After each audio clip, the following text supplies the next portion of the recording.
lo tongani hongona tu ai ki fafangu ko e fafangu e ako anga mo ko risi tuangerewa ki he MC ko ia kone whakatau ke ia aho ana se ni fungarei ko e tiu talahi ia ko tau whamafola whaatonu me he holo e whakataanga e ako anga kurisko kunsalo te pa me kato anga sivi hiva o e tau a whe maua ni maa whamalo ia foki ai kosiria kolofo ou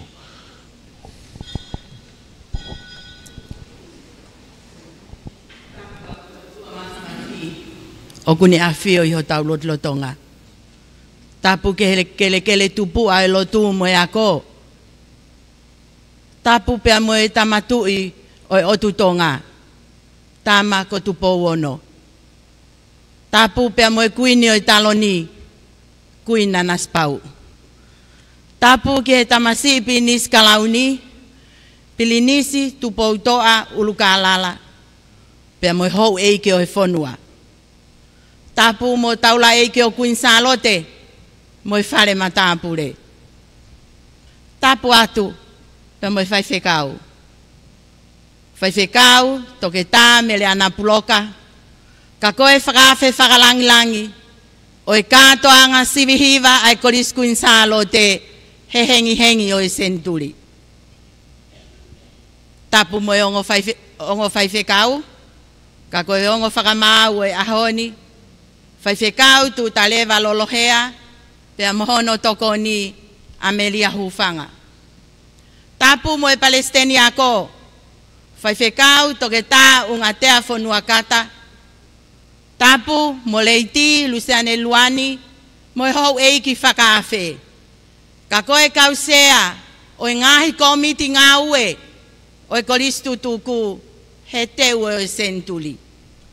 Tapu mo e whaiwhekau pule ako. Whaiwhekau se la tau whalatai la kepa.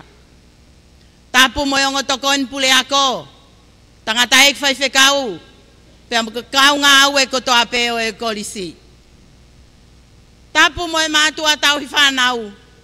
Pea mo e ngahi kau ngā mea koto ape o e kolisi. Ko mo mea mai. He ata mo e lea. Pea me i tongani. Pea mo tu apule anga foki. Whatapu mawahe, ki he kau pule hiva, mo e kau whai hiva, mo e kau hiva maa li e taha, o e tau. Ko nau mau, mo nau mateu teu mai, ki he wheau hi sivi hiva o e aho koeni. A whake tala whakatapu, kai talangata hei a te kita o whai ki tua mama o atu, kai a tā ke u whakahoko atu, a e tau polo kalama i he pongpongini. O kou whakawhei, ai tangata e ki whaiwhekau e korisi, whaiwhekau mo se hala ufia, ke ne tataki ki tau tolu, i he lotu. Malo.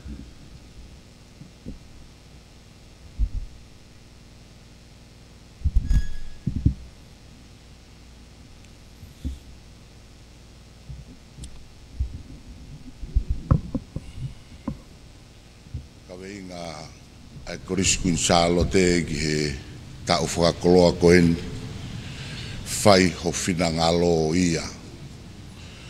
Ko sāme o e ahoni, ko ni mangofulu mātaha o e ngāhi sāme. Ko sāme ia ai tui, na e whina ngalo taha mosihova. Ko tui, na ane kore ai mes moe alo ofa ai otua. Pene whakatonu ki ai. Pea lau ai ma ne whina ngalo taha mosihova. Ke mesi kia te au e o tua. He koho tau e manawa o wha. Ke tāma tei e ku ngāhi anga hala. Ta tau mo e lahi o alo o wha. Ko tui na e whina ngalo taha mosihova. Ko ia ku turi ke whina ngalo taha mosihova. Ko pau ke whakatonu ia. Ki e mesi mo e alo ofa asihova. Ono nge au mā tolu o e wholowholahimi. Ono noa tolu mo mea ke tau hiwa. Eiki neongo koe ha pure a au o fuea te ahi ke taria ke fai ho finangalo ia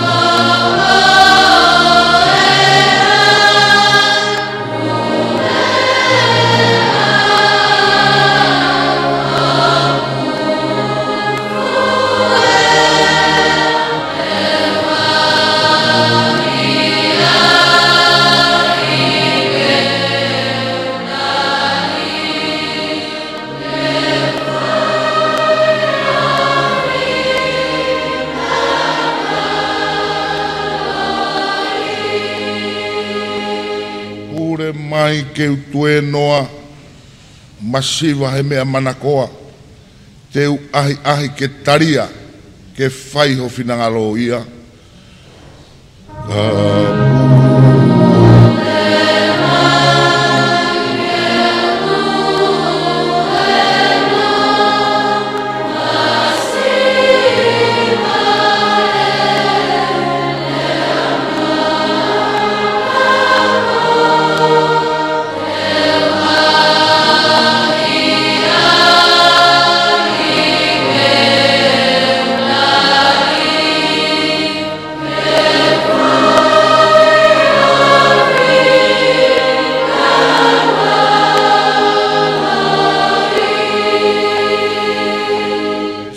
si eiki liliu aho kuloto ke utuhi ai pe ki ho poto kai fai ngofua pe ke utaria ke fai ho finangalo ia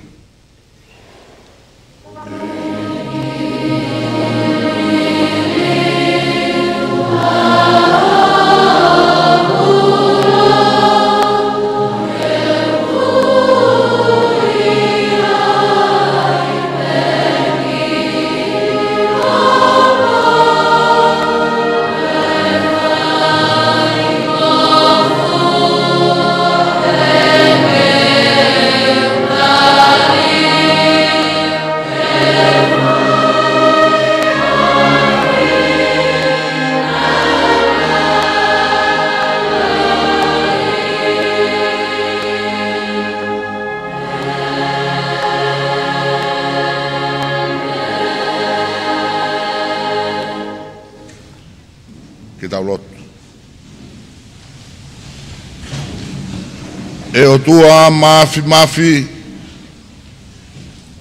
poto moa niu tau kamata mo koe kantoanga oi ho wani tuku ke mau whakamoni whakataha e toloto monu ia kantoanga pehe he ku afio ai afiona pe whai ai ho afio ho mau whakakoloa ke mau ikuna e whatogia e honi kehepe ke lang ia ai afiona mau momoi hake o toa ai feo hiangani kaumilangi e koho kau potu mari e tapakotoa pe lo tu bokore ngah maluhini i ho huafa sisu ka kokoe ho mau whakamoui amen. Oh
whawhetai ke o tua, he utolonga o taingata, ene alo o wha. Whamalo lahi ke tangata e ki whaiwhekau e kolisi, he lotu lelei ko ne tataki aki e tau katoanga sivihi wā i he pongpongini. Tau hoko atu lewa ki he tau polo kalama, o kou whakawhei ai tokon pule ako, whaiwhekau lot kalaf palaki, ke ne lava mai o whakahoko ai lea talitari o e pongpongini. Malo au pito.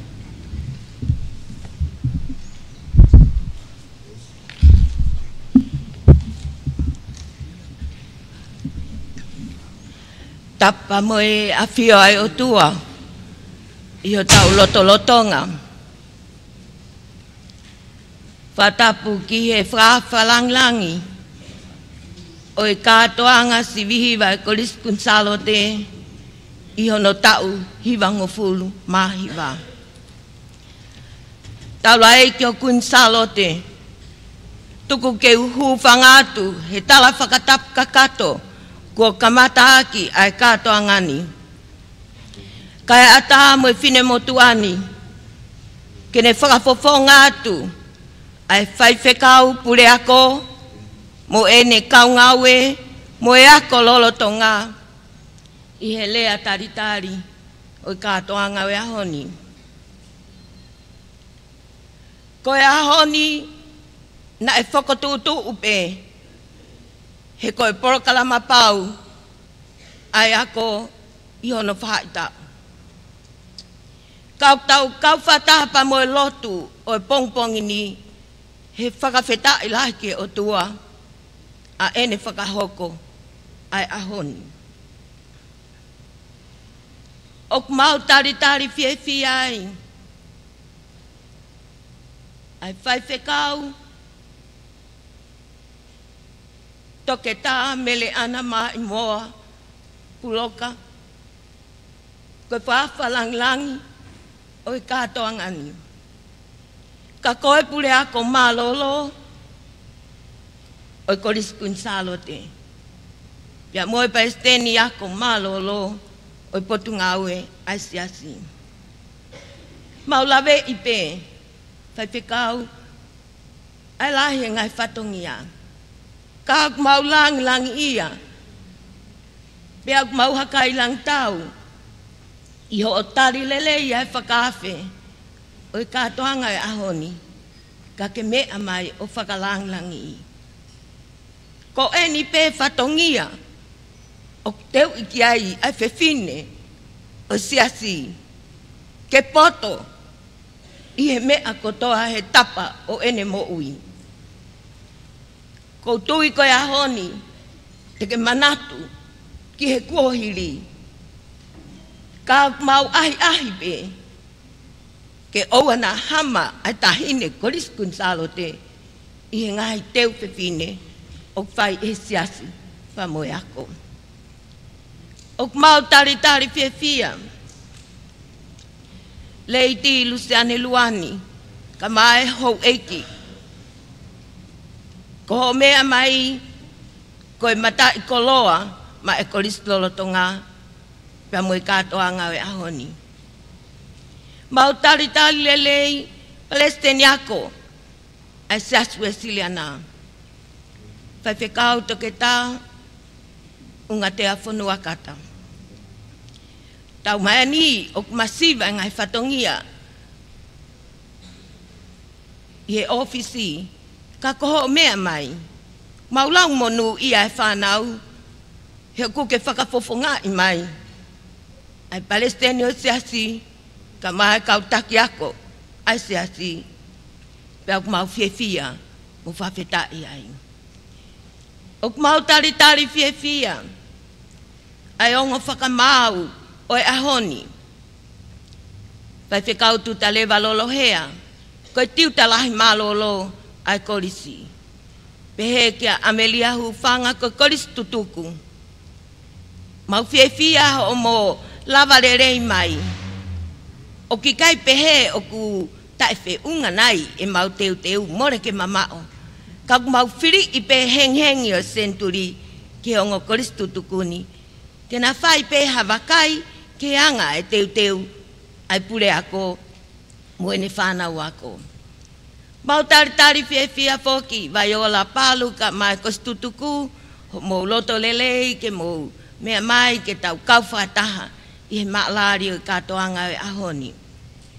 Mau tari fia foki, si ngai matu au tau kauwhataha e ahoni, fia au pito ho mo lave mai, ke tau wa usia mo e tau whanau, hawhe popo waki malohi, ko uhi, ko whatongia, o katoanga o ahoni. Hau e mau tari kak nau tau o nau mea mai mehe o pe.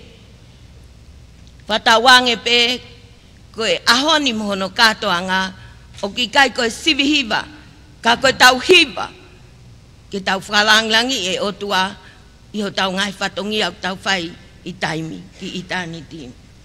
Mau tari fia hono kotoa pe, ak mau tolu kotoa pe o mau ihe loto whare, o e api ko Queenstalo te, mo e mau whakatawange, ko e ahoni, ko e tau katoanga fia, ihe hiva, ke tau lang, ke whalanglangi i ai otua, pia mo tau tau foki. Lewa e whahoa, kau tatau atu.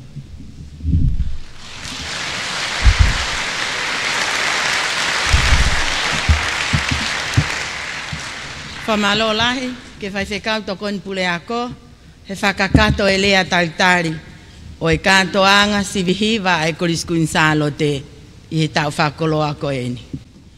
Kois loltonga, hange e ko ia na e lawe ki ai, ai tokon pule ako, ko e whakawhe whakalanglangi o e ahoni, ko e pule ako malolo ia e kolisi. Pe ako ia, ai uluaki pule ako tonga, i he koriskuinsalo te. Pena ne hoko, koe Palestini ako, malolo, i ngahi potu ngawe ako e siasi. Ka koi ai whakawhalangi e ako eni. Kore at whanau ako mo e kau ngawe, tau whakahai ake, tau talitai lele e whakawhalangi e ako eni, e tau whaki ki a te ia hapaspasi.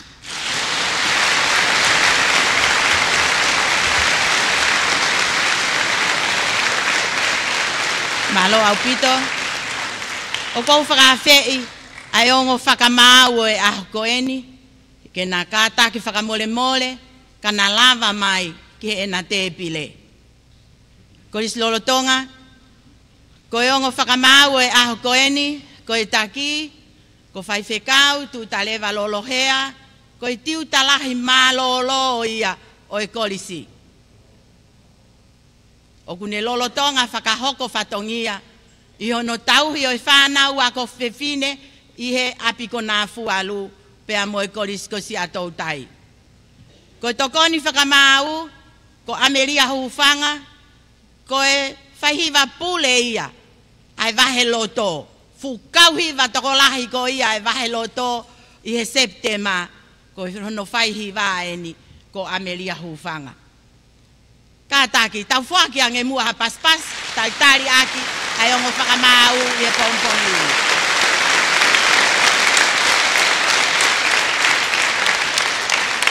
O kou whakawhei, ai whaihiwa pule ai korisi, iskeri kawaliku, ke ne lava mai, o whakahoko atu ai ngahi kauhiwa, i he sivihiwa o e pompongini, malo au pito.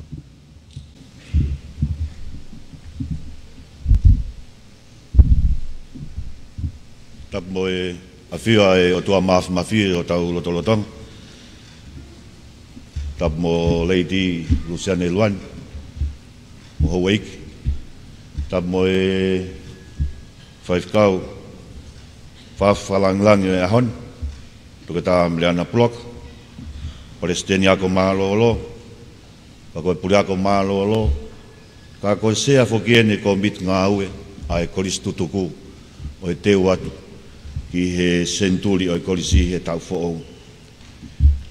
Tā mua talo ai ki o Kunsalote. Kore mua ke huwhanga atu i he tala kakato ko whakakato i he tala muaki o i ahon. Kai a tā mua mo e motuan ke whakakato atu ai whatongia o i ahon.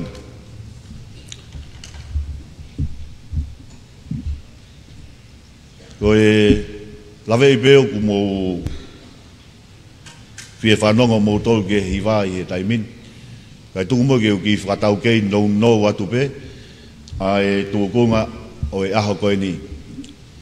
Ko e whotunga o e ahoni o ku kehe ia mi hatoe sivihiwa o e kolisi ki muangi. Nei maanga maheni aki ai hiwa e ante mai taha, pea mo e himi. Kai e ahoni, o teu i he whanau ai ante ma e ua. Ante ma e ua. Ko i hape ko e pou, ai ako lolotonga, mo e ko mithiwa ai ako lolotonga, ki he teu ko ia e ka atoanga, pa moho ka atoanga whawharangan, i he tau fo'o. Ia, o kuiai e o antema ko e titiu me, ai au kuiloa ko e titiu me a Saxony, ka e o mai haleluia lahi, ai u whao ko e George Frederick Handel. Pe ia lewa mo ki hiwa whakakulupu ai ngahi kulupu iki an, i he takai hono ua, ai ko takai e ua, o e whatongia e pongpongini. Ka tuku mua ke u whaosia ki pe ki whatongia ko ni, pe tau toki hoko atu ki he tau polokalama. Ko e sponsor o e ahon, fia foki, ke whakamalo ia ki nautolu, dai tokoni mai ke whakakakato e whatongia o e aho koeni. Ko e raki ko e valfit.nima.com, i he whakamafola live, i he atapa mo e rea, a e whatongia o e ahoni.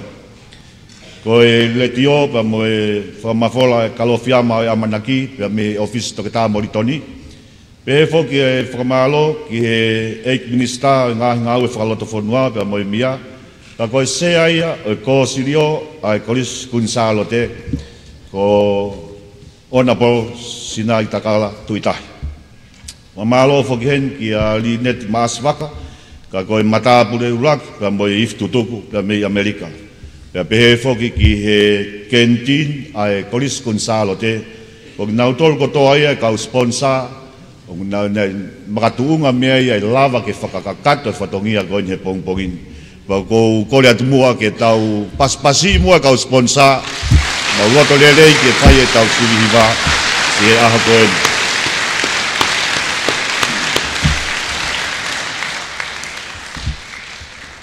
Ngalo tuku mua ke tau hoko atu mua ke tau polokalama, ko lawe ipe ko mou fie whanongo ke tau hiwa, tau amanak lelei ipe ki e hiwa i whai e whanau, ko iha ko e te waki, ko tau whatongia ke tau fōu.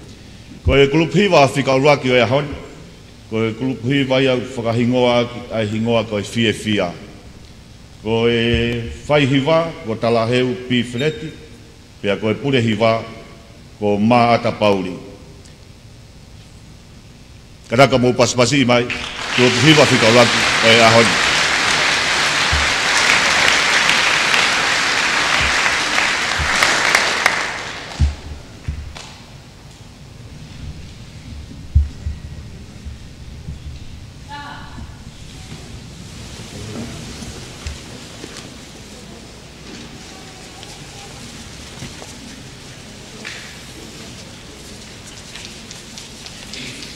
Katoa, kuno.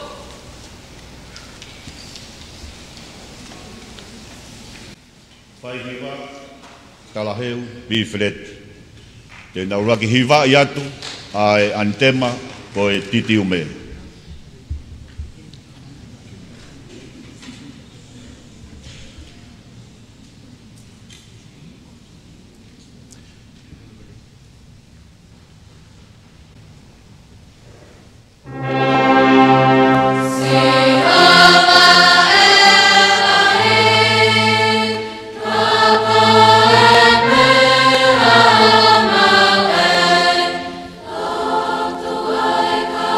Ka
Alo, koe antema titi umea ka moe klupu uruaki, kau hiwa fia moe whai hiwa talaheu pifleti. Te tau hoko atu heni ki he antema tūtūni hono wa koe haleluia. Angepe koe whakatau kei nei whai ane nai ange whawhalanglang. Koe kongai ne poupou a iako lolotonga moe ko miti hiwa. I te waki o whatongia mamafa i e kolisi i e tau whaona. Haleluia, pea moe whai hiwa talaheu pifleti. Mo kataki o paspasi mai.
Pai hiwa ia talaheu pifret mo e grupo fiefia. Te tau hoko atu hen ke grupo hiwa hono ua, ko e grupo hiwa anga moko moko. Ko e whai hiwa ko Golden Vea, pea mo e pure hiwa ko Asena ko ese. Ke fiefia pe fokheni ke whakamalo ia e tau kau sponsor hi ahon.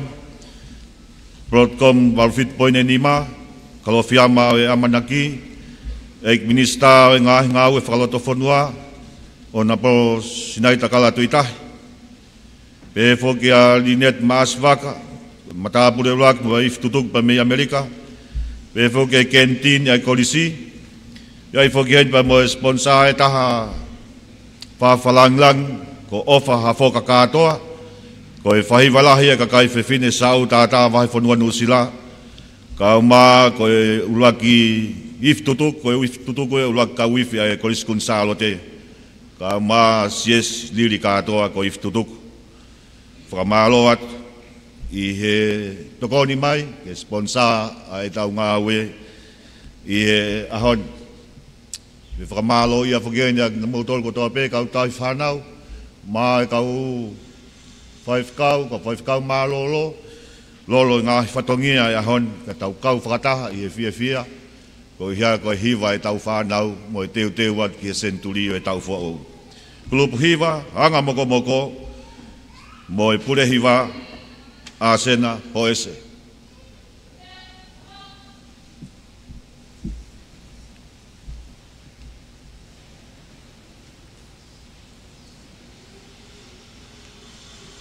Whaihiwa, Golden Vea, te nau whakahoko atu, ai ulaki antema tutu ni ko e titiume. Kataka mo omiha paspas, mai kulupu, anga moko moko. Oh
malo ke grupu hiwa anga moko i ono whakakato o ante matutun whika uruaki ko e titi ume.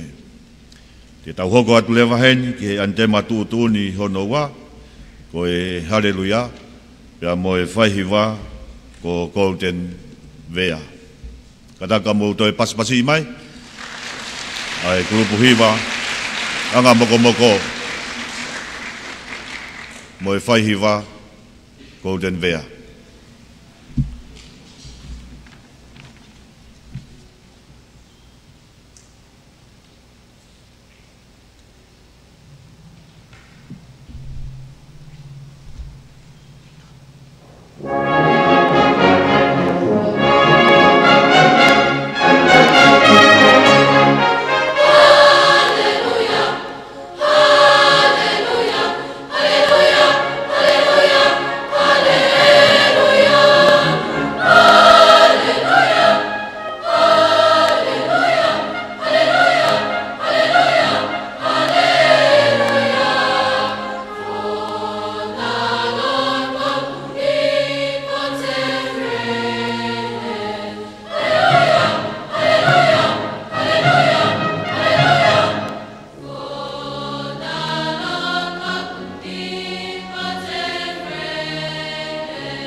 malo ke whaihiwa, Golden Vea mo e grupu anga moko. Te tau hoko atu hen ke kulupu hiwa hono tolu e pongpongin, kulupu hiwa ia ko hono hingoa, ko e kātaki, ko e pure hiwa, ko Iunisi Kival, ko e tahaine tokon mata pure lahi, o e ako anga i he taun. Ka e umaa e whai hiwa, ko Suriana Kirikiti. I ka hiwa ko ni, i apini o kua pe ai ngo form fitu.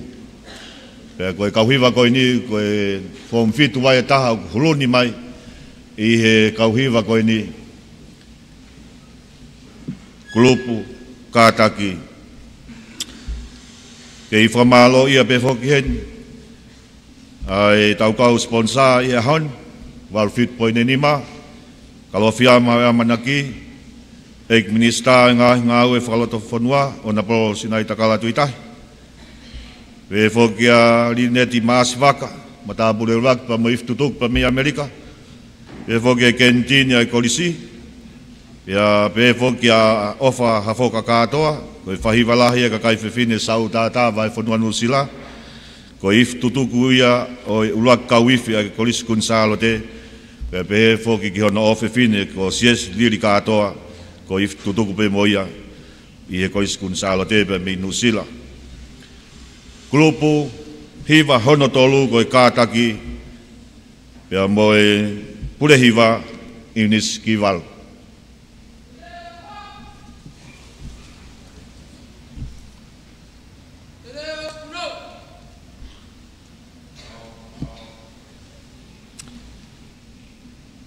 Whai hiwa e kulupu kātaki ko Suriana Kirikiti.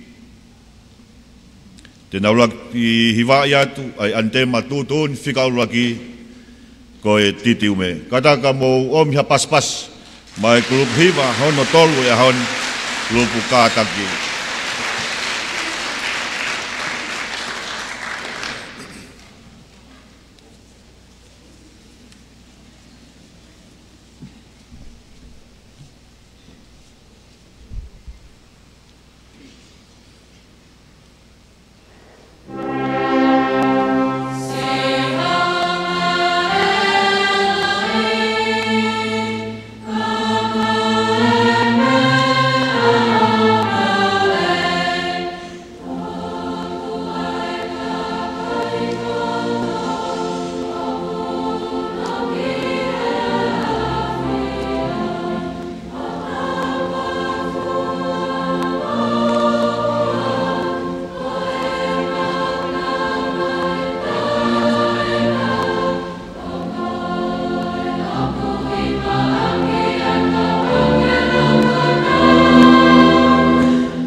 ki he whai hiwa, Suliana Kirikiti, kau mai, kau hiwa, kulupu kātaki, i hono whakakato, o e antema tūtūni whika ulua ki. Te tau hoka tuai pehen, ke antema tūtūni whika ua, ko e haleluia, pia mo e whai hiwa, Suliana Kirikiti, mo e kau hiwa, kulupu hiwa kātaki. Kataka mo pas mai.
Malo ki he whai hiwa, Suliana Kirikiti. Pa mo e kulupu hiwa, kātaki, i ono whakakato, e tau ongo antema tūtūni. Ko e grupu hiwa te tau hoko ki ai, ko e grupu hiwa hono wha ia, ko e kauhiwa, ko e merino.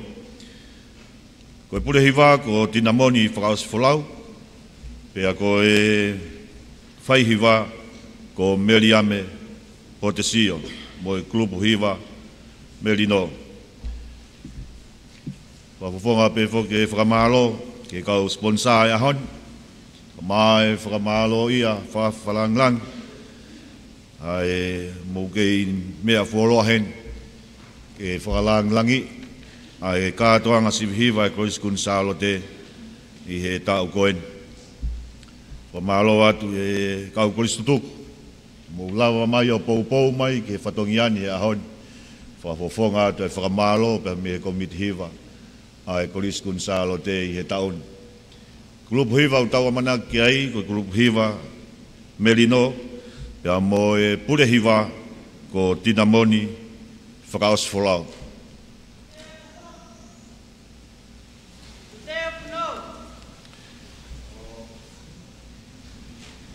Whai hiwa ko meriame potesio, tene tataki atu ai kau hiwa merino, ko grupu hiwa hono whaia. Kore atu mua ke tau pasipasi mai, ai grupu hiwa hono wha o e pongpongin.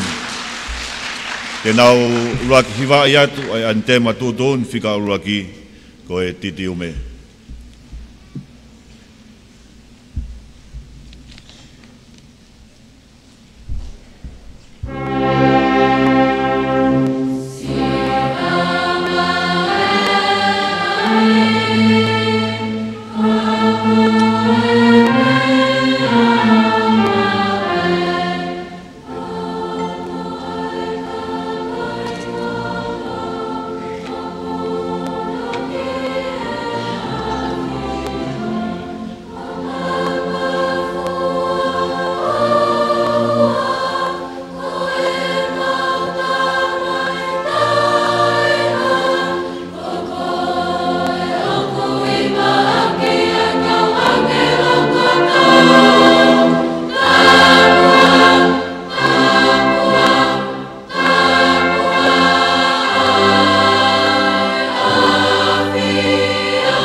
whaihiwa,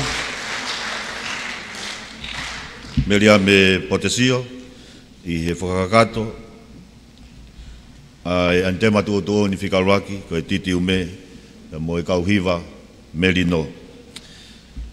Kei taitari whiawhia whukiheni, ai kauako tutu ko toa pe, mo mea mai, me he ata, pa mo e ope, me Britania, Amerika, Hawaii, Australia, New Zealand, fish kau mai ngai whanua kau ngā api. Kau maa whukai ngahi ngā ue anga, I tongani, kou tui o ngō mea mai ki he tau whatongia e pongpongin, pa kou taritari lei ki mou tolu. Tau hoko atu heni, ki he hiwa antema tūtūni hono wā, ko e haleluia, pa mo e grupu Melino mo e whahiwa, meliame potesio.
Whakamalo lahi atu I he whaihiwa, Meliame Potesio, mo kauhiva Melino i ono whakakato o ongo antema tuutuni o e pongpongin. Whawhalanglang te tau hoko atu heni ki he grupu hiva whakaos o e takai uluaki o e sivihiva e tau koin. Pea ku whakahingoa ki ia ai hingoa koe ofa. Koe pure hiva, koe mataa pure uluaki ia o e kolisi he tau ni ko Oliva, Peti, Pakileata. Pea ku kau ki he kulupu hiva koe ni, pea moi tokon mata pure lahi e taha a e kolisi ko Eleni Mafleo. Wataha pea moi Form 7 e nau huluni mai he kulupu hiva koe ni. Koe ku whakamalo atu ai pehen, a e whakamalo ki he nau tolu ko tope sponsor ki he tau kātoanga sivihiva o e aha koe ni. Kuro tonga lele tau porokalama whawhalanglang o ku ikai tūku ai ai kau sponsor ai nau kau mai. Toi kau mai moen tānaki ke tau kau sponsor ai ahon pia mei he whaletohi o tumotu anga ofa. Nau kau mai ke sponsor ai tau kātoanga i he aha koe ni pa kou whiawhia ke u whakamalo atu. Kau hiva whakaos o e ahoni kulupu ofa. Pea moe pule hiva, Oliva, Peti, Pagliata.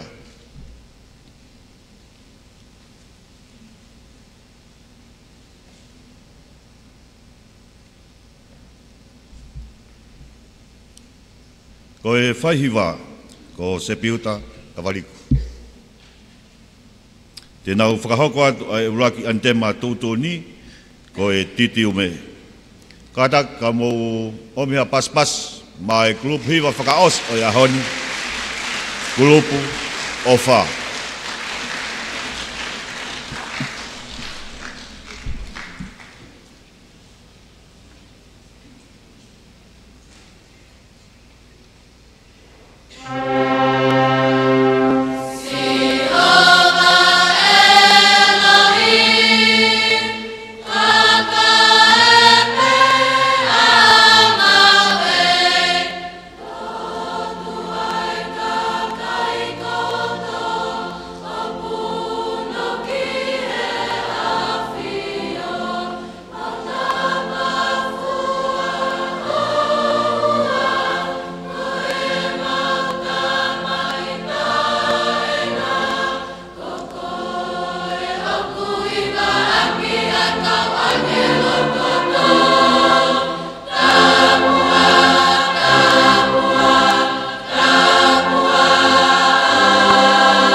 ke whaihiwa, ki takawariku.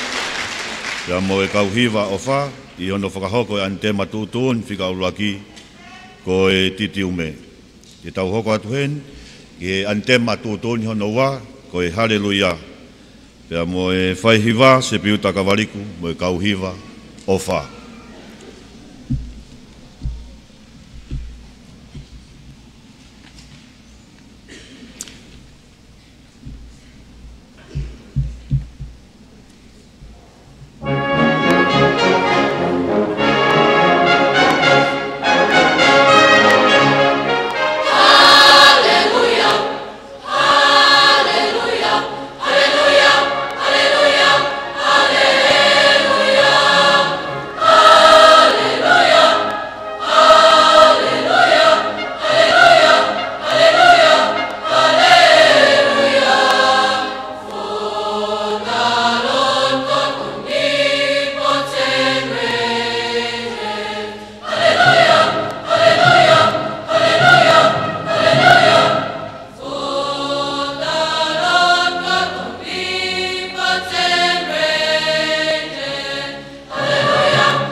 whaihiwa, se pito akawariku, o e kauhiwa o wha, i ana whakakato e takai uluaki, o e pongpongin. Whawhalanglang, o e kauhiwa koe ni, o e naia e makamaile, na e whakotu o he ako ngā he taun, ko e whakotu o e Kalasi International. Pa ko e kau solo tatangi o e kulupu koe ni, ko e kalasi international law ia. Baru tau whawheta ia ke o tua. Whia whakamalo ia whakihenia kau sponsor, nau tokoni mai ki he ahon, mo no ngahi whatongia, walfitponima.com, kalau whiama ia manaki, e minista ngau e whakaloto whanua, o na po sinai takala tuitahi. Linet maasi waka, matabure lak, tua mo iftutuku, kentin ia e kolisi, e whoki a ofaka toa, ko e whai hiwalahi a kakai whiwhine sa au tātā wahai whanua no sila, ko e paionia ia he kawif tutuku o i ula kawif e ko e skunsalo te, pe whoki a sies liri kātoa, ko i if tutuku mo ia pa minu sila. Whamalo ia whoki heni a e kautaha tohi o tmotuanga o wha, i he kau mai ki he tau sponsor he ahon, pau kei whakaawhea, te ke ose tau sivihi wā. Ka pau ke loto maa whanau, ke mea mai ki he tau sivihi wā e ahon, kei atāpe tau sponsor, kei lere pe tau kātoanga. Te tau hoko atu heni ki he takai hono wa, aia ko e nei tokangai e he komiti musika mo hiwa a e kolisi whawhalanglang o tokolahi au pito a e tamaik whewhine tale niti ia, mo mohu tale niti i he hiwa. Pea ko ia na mau whotu i he taoni a e whiauhi ki haki kulupu i ki angi.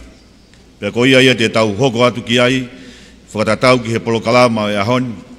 Tokolahi taha ia he ni, kua ke nau kau, nau tolu ia he iwi. Kau tō atu, mo whakaofa o nau tale niti hiwa, pea ku mau whakaamu pe ke whakahaa ia e ahon, i he polokalama o e ahoni. Ko e grup hiwa uluaki te nau whakakato atu ai whatongia takai honoua o e pongpongini, ko e grup hiwa fia ia. Ko e hiwa te nau hiwa atu, ko e Child of the King. Kakata ka mou omi ha paspasi, ki he grup hiwa fia. Malo.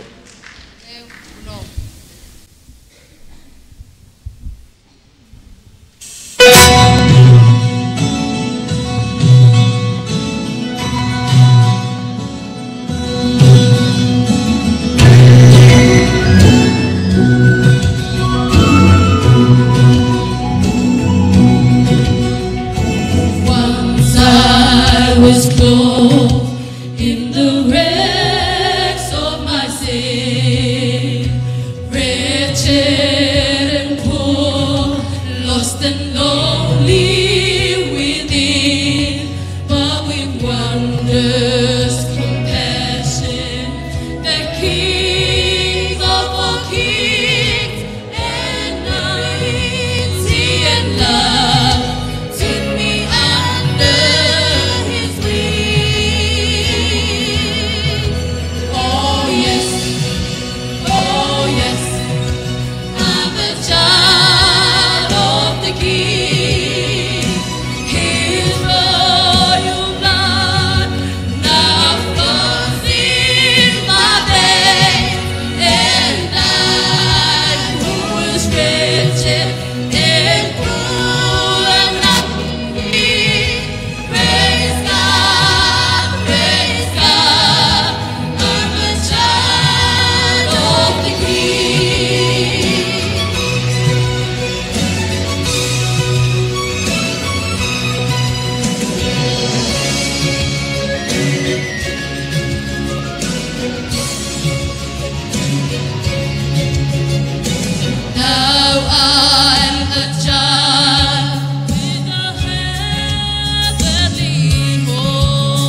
Katak mo to'y paspasi mai. Paspasi mai kulo puhiva fika ulaki. Kulo puhiva fia ihono whakakakato ai tau takai honoua o e ahon. Whalanglang hangepe koe mea na kulawe kia ene nai. O ku tokolahi au pito ai kau mohu tale niti i he koliskun sālote. Paku mau whakakau he tauni ke whakahaha mai ki nā tolu ki mua. Ko iha koe teu ho kātoa ngā ki he tau whaona. He tau hoko atu heni ki he klupu hiva hono wā. Anga moko mo e nau hiva koe a welcome card. Kataka mau paspasi mai. Klupu hiva anga moko.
Nobody sees you. Nobody will believe you. Every day I try to pick up all the pieces, all the memories they somehow never leave you. Nobody sees you. Nobody will believe you. God only knows what you've been through. God only knows what they say about you. God only knows how it's killing you. Is there a kind of love there? God only knows what you've been through. God only knows what they say about you. God only knows how it's killing you. Is there a kind of love there? God only knows what you've been through. God only knows what they say about you.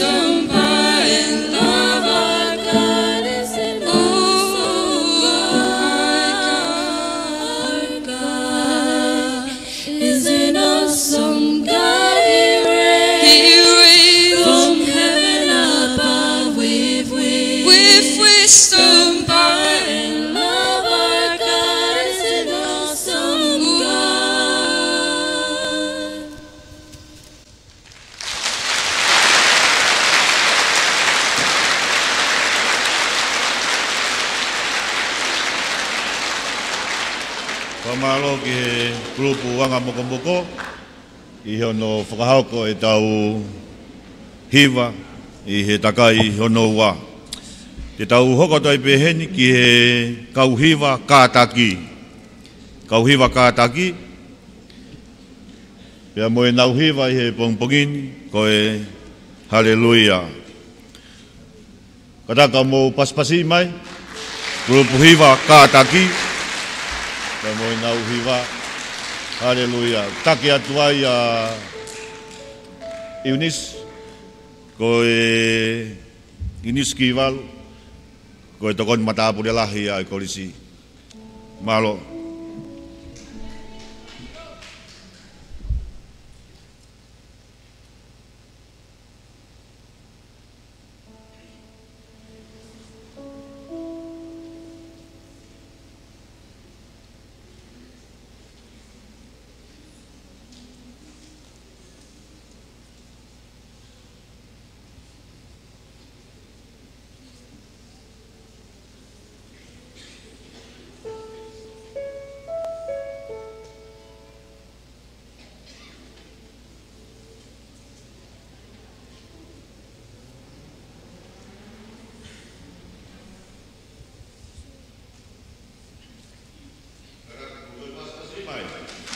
Grup Hiva Kataki Kamoy haleluya pe pamalo ia pe fokhen ai kau sponsor oi kau Hiva ai tau ni kau fit point ni ma protcom kalau fiam mau yang manaki ek minister ngah we follow to fodwa Otonga taltari ki he kau Hiva i ki hoko fifia ke frango to famalo la ki kau sponsor na loto fia maria ke fama fola fa to no to me tau le tio vol fit point ni ma fa ma Peke rau live stream i Broadcom FM 87.5 broadcasting. Whamalo lahi ke pupunga lo se kou la evangelio i Nusila. Whafonga wharearea tonga tapu walu, Johnny, Grayton, Taione, Semisika. Whafonga malo lo tonga tapu ua. Kautaha 5 Stars, Group of Companies and Finances, o Havelu Loto. Whamalo ia foki wharetohi o motu anga ofa. Whamalo lahi ke wharetohi o motuanga ofa.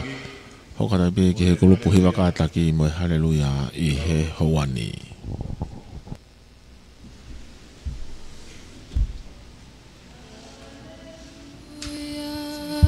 Just.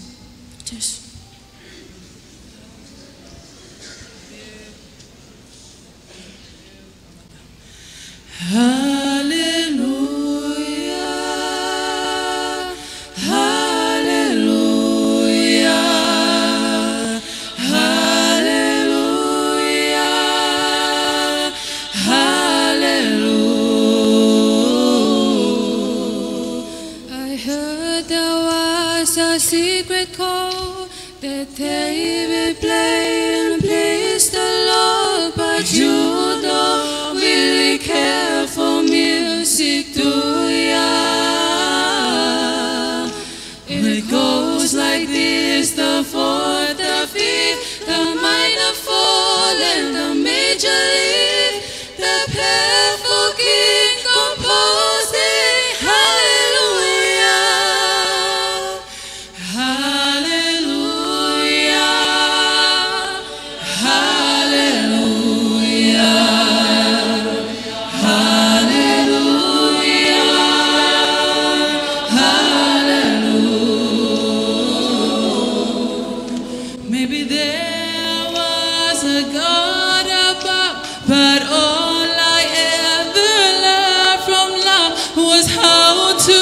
Teach somebody who went through It's not a cry that you hear at night. It's not someone who have seen the light. It's cold and near to broken. Hallelujah.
Malo kia Yunis Kival, tuan mana pulai, tamai grup hiva pia mei he grup hiva kataki i ono whakakakato o e whatongia e pongpongin.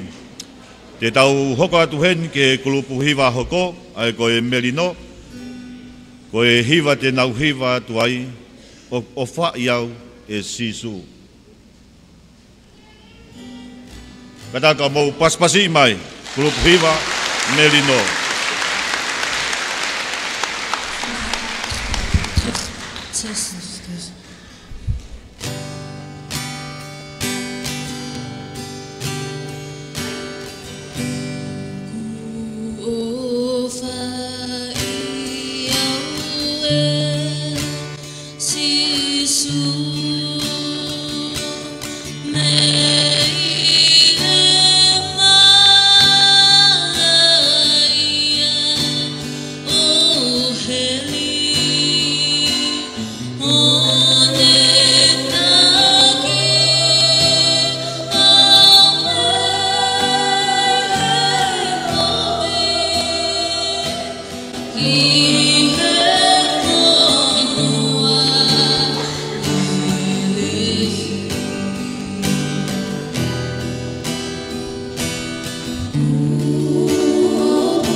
Malo ke grupo hiva Merino i ono whakakato o e whatongia e pongpongin. Ko e grupo whakaosien o e takai honoua o sivi hiva ko e skun saalote ki he tauni. Pea ko e grupo hiva ofa mo e nau hiva ko e sia hampa. Kataka mo paspasi mai ai grupo hiva ofa pe moe nau aiten honoa ia pongpongini. Lau. Ngoloso atolu, eso atolu. No amete mo fai, afrika kiere, ake ki, ake kakai. Ngoloso atolu, eso atolu.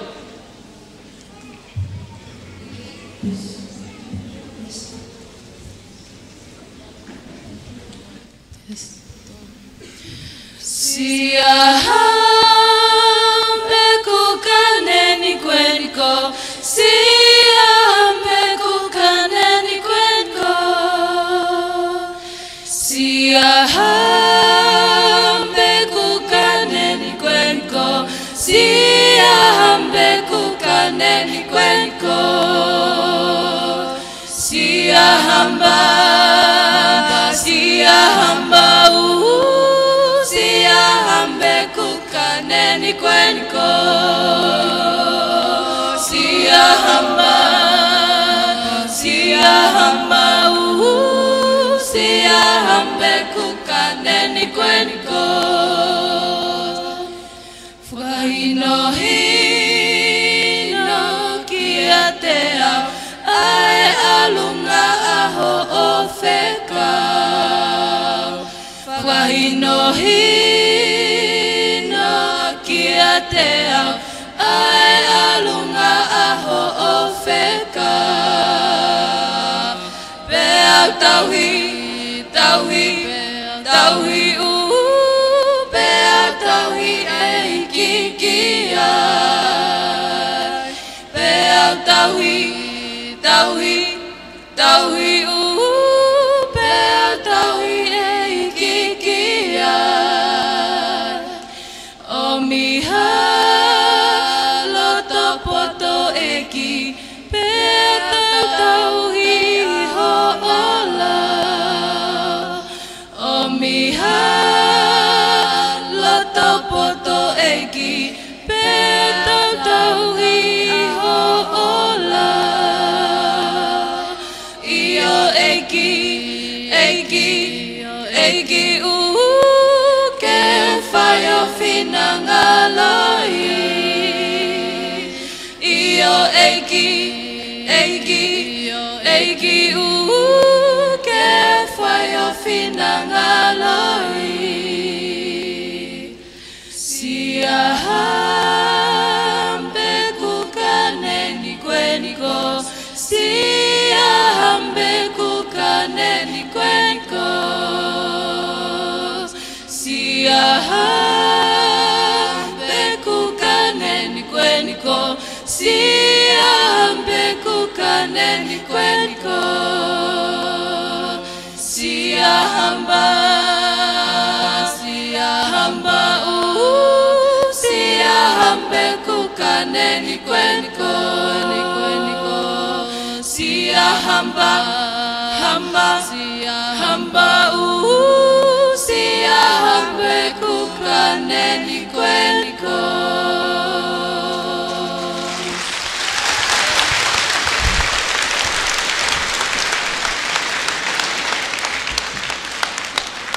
Kadak tau toi pas-pasi mai. Mata pune lahi. Kamai togon mata pune lahi. Mo kulupu ofa iono whakakakato. O e takai whakaos o sivihiwa. O e koris kunsalo te ki he taun. Pia fia pefo ke whakamalo ia e tau kau sponsor. Valfit poine nima protcom. Kalau fiama o e amanaki. Eik minista ngau e whakaloto whanua. O na polo sinai takala tuitahi. Ka koe sea ko mit ko sirio e koris kunsalo te. Li neti maaswaka, ko matapure ruak pa moif tutoku. Ko kentin ai korisi. Pefo kia ofa hafoka katoa, ko whahiwalahi ka kai whewhine sa au tātā vai whanua nusila. Ka koe tahaia ka upaionia e ruak ka uife e koris kunsalo te. Pehe kia o whewhine ko sies liri katoa, ko if tutoku pa mei nusila. Whamalo fuken ke pure. Pea mui kau ngā aue, ai whaletohi o tumotu anga o wha, i e tokon ko toa pe, u whakahoko, lawa e whatongia o e ahoni. Whamalo atu whalanglang, ma e tahine Lady Luciane Luan, Presidente o e ako, ka ma e kau whakawhi, ngā e kau ngā mea, koris tutuk, ka ma e kau tauhi whanau, mok mautol ko toa pe, mok mea mai i he ope i he ahoni, ki e kātoanga sivihiwa e tau koen, ai au ku taku ko e hengi o e senturi. I e whepaupau waki o lawa ke whakakakato e ahon, pa mono ngahi whatongia. Kore atu mua, Lotonga e kei whakamao popo e he rongo whakamao e ahon, ai ngā ue o e ahon. O kore heni ki he whaiwhi, Samuela Atiola, te nau whai atu ha item, ko hingoa e whasi, ko let there be light. Pea mo e whaiwhi, Samuela Atiola. Kataka mou paspasi mai, ko e kawiwhi, kulupu uruaki eni. Ai kolisi, nau whakakato atu, ai antem o e pongpongini. Malo.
Halo, kataka mo to paspasi mai. Samuela Atiola, mo kau wifi kulupu laki, ai kolis kun salote, i fas whakalangilangi o kātoanga o ahon. Pie whamalo ia be foki heni whawhalanglang, mo lava mai, mea mai tahine ko Leiti Luciane Luani, mai Presidente o ako, o mo kei mea fuolohen, ke whakakakato, mo whakalanglangi, ai hiva, ai kolis kun salo te taun. Pamalo at foghen ka dek mo tol ko tope kau tau whanau, kau mai kau kolis tutuk, mo ofalahiat ka dek mo tol, i he whekauak ko tope ko tau whai, ko iha koe ahoni pa mohono polo kalama. Whamalo ia pe foghen e tau kau sponsor, valfit.nima.com, ka mai kalofiama o yamanaki, ek minister ngau e whakalota whanua o na polo sinai takala tuitahi, ka koe sea ko sirio ai kolis kun salo te. Malo ki a linet maasivak, koe matapuri vlak, pa moif tutuk. Pa malo foghen ki he kentin ai kolisi, he ki a ofa hafoka katoa, whahivalahi ai kakai whewhine sau tātā vahinga nusila, ka koe taha kau paionia ulak kau ife kolis kun salo te, pia mosiesi liri katoa ko if tutuk pa me nusila. Whamalo ki he pule, o e kautaha Friendly Island Bookshop, i he tokon ko toa pe, ko mo whai mai pa mai kātoanga o e ahon, whia e motuan ke uwhakamalo atuai. I he lolotongani, te utuku le vaia ki he ongo whakamao e ahon, ko wilo ko e mea pe ua mo whanongo ke e ahoni, ko e hiva pe, pia mo e ola e taga ngau e ahoni. Ko ia ko whakawhe i hen.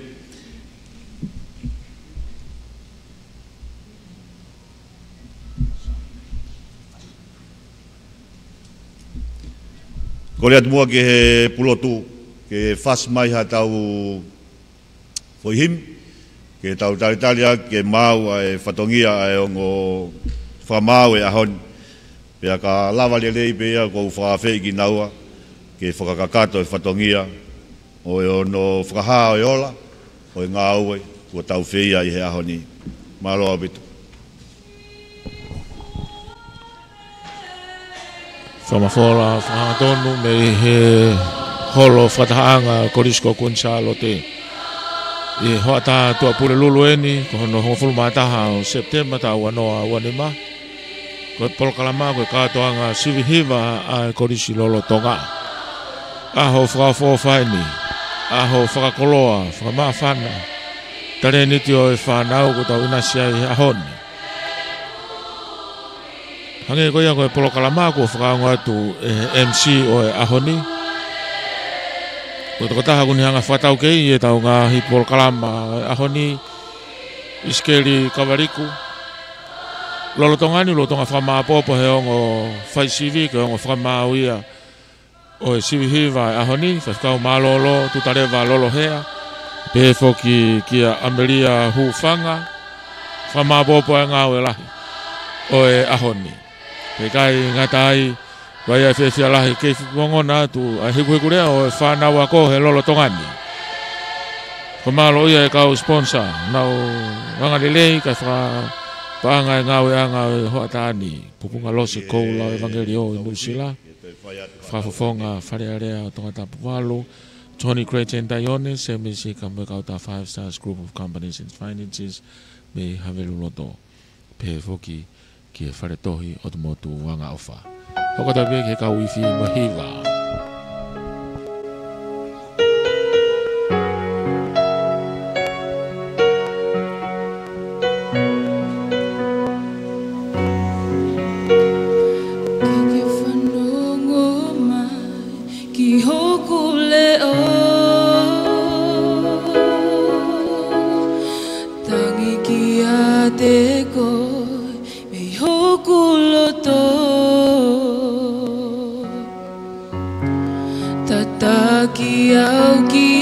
maka malunga ia te au sisu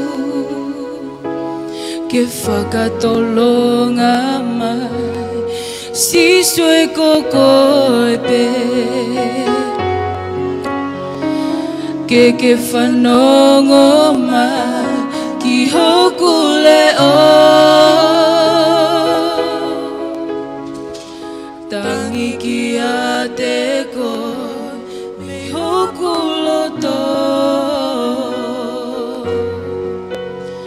tataki au ki he maka malunga ia te au sisu ke whakatolonga mai sisu e koko e pe Neu nofo mau I ho fale o ta e ngata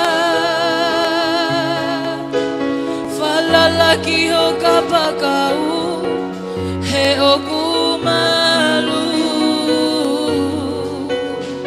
Neu nofo mau I ho alo ke uhiwa ki a te koe sisu Whakamalo ki hua wha o ta e ngata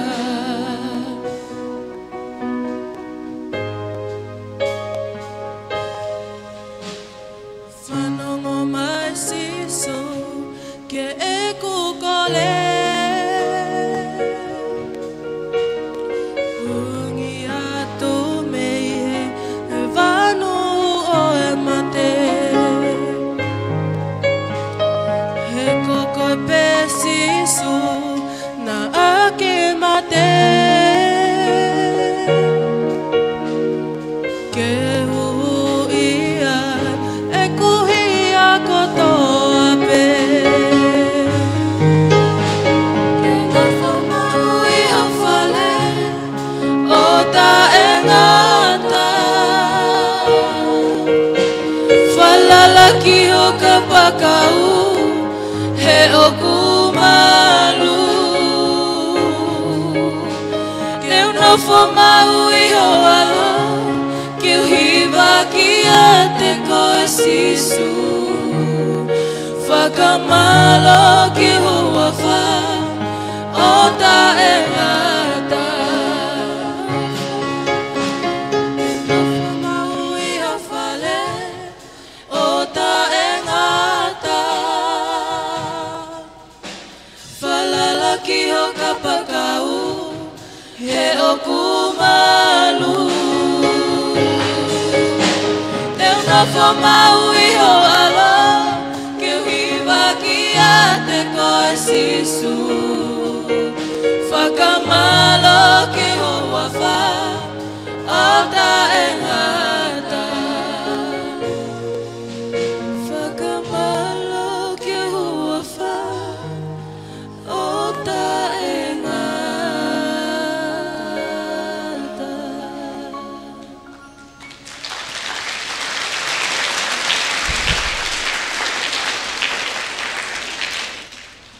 Alo, whamalo ke kawiwhi, whakato mai ai temi ko ia.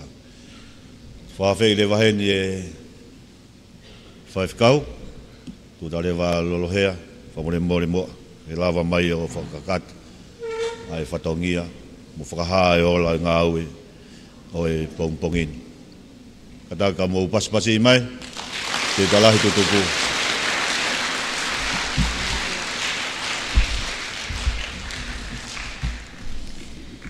Watap ki he awhio e tai hāmai o tau lotolotonga. Watap ki he sea o e kātoa ngani. Watap he ni ki a Luciane Luani ka maa ngā tea ponua kata. E koure ke hu whangatu mua e he whatap kotoa pēna e a whaki he titalahi he pongpongini. E tāka te au ke u whakahako atu. Ai ola o e ngawe whainga taa whau na a mausia I he pongpongini. Taimina ku maua I ai he toe whakaawhe koe ni. Ke matoe rere mai o whai e sivihiwa o e ahoni. Nā ku whakakau kau pe ki he mea e ua. Uluaki ko hafo I lelei pe ko haua ko fo I tautea maua I ngawe na mawhai he tau po osi. Kane ngoia na ia I mea na mamahu inga iai. Ko pe mai ke malele mai o whakamau ai siviva o hengi hengi. Ko lau senturi ko tapu akia. Ne makatunga I matalangu fua I he ahoni. Se ape te mau ia ke senturi pe kai. O mas fia mau he ahoni. He whakoloa ko whai e o tua. Pe amai ai ka ki maua ke mawhai e ngāwe whai ngā taalahi. Kai tau te whito ki he tauni. Ko ngai si viva koe ku iai no ngā hihimi. Ia mohono antema. Iai mohono ki I whaka nei fua koe whanki hiva. Koe ahoni. Ku tuku mai e antema mamafa. Pea pehe foki ke foi antema. Hallelujah. Pea aku maongo ia e whai ngata ia lahi. Ka neongo ia na e whai pe ki wawaku. Pea ko homa ngata anga. Koe ka mata anga ia oe otua. Whanau he kai ta tau e tau whē mau a tau tolu. Koe whē mau koe a maua ke ma whai hama lelei taha. Ko whē mau mo tolu ia ke mo urua ke tau sivi hiwa. Ka ilange pe ko o atu ai mao la o kai ta tau mo whē mau. Pea mo whakamole mole ala. Ko maua na mo whiri ke ma sivi e mo hiwa. Whai be e malau. He ko ia pe hama lelei taha. Na ama o mai ma ilo pe ko mau ngo whai hiwa lelei taha ko I tonga ni ai ko listu tuku pe ko yang ma whakawhetai ai he pongpong ini. Na mai pe whakahoko e tau sivihi mai ahoni pe ko ngai mea na ma whai ko whonga na ma whai he sivihi wa e tau koeni na yangai pe ko tau kosi. Whai pe au eksivi mo mea na aku hausia. Whai pe amheri au whanga ai mea na ani hausia. Tama tok whakatahai lewa e maongo whakaukau o iai e ola ko e te ui atu. Ko ia, whakamole ka pau he kai tau, ai mea oku mau, mo mea ko e oku ke mau. Ko e, hiwa o e ahoni ko whakawhetai lahi ke he eiki, ko hui ko ngo antema ko ni o e ahoni. Ko ngo antema mahu inga, pea ko ho mauhanga ko hiwa I lelei whanau he tauni. Whakawhiawhia au pit. Kai ke mua manake au e lawa lelei. Ano a ko I lelei o ngā hiwa koe. Nā iai pe whanki I mea. Nā maki I tokanga ki ai mo ma simina e whai. Ka ne kon whakatoa lawa e tau sivi hiwa. Koe haleluia. Nā ma whakatoka ngai. Ai iai pe ki mata mama o e haleluia. Koe kau hiwa pe taha. Na nau lava o whakatonga. Ka pau te mau whakatonga e taim ko kamatai. Ai haleluia e he kau I whi. Oku mamafa pea oku leo lahi. Ko I hiwa whakawhetai. Ko e ma whakaukau ki ai. Ko ki kau hiwa pe tāna nau lava o whakakaukau e ki mea ko ia. Ko katoa na e mamafa mai e kau I whi e nau kamata. Kai kamata mai kau hiwa o ku ki vai ia. Ka pau mamafa kamata e kau I whi mai no rewa. Pau ke mamafa pehe mo reo lahi pehe whawhetai. O e haleluia lahi. Ko nola o ki siwi na mawhai o pehe nia. Ko e ruaki antema. Na maange kia e fo I maka e ni manoa. Ko ia na e mau e he kauhiwa koe o wha ai whai poini whahiwa.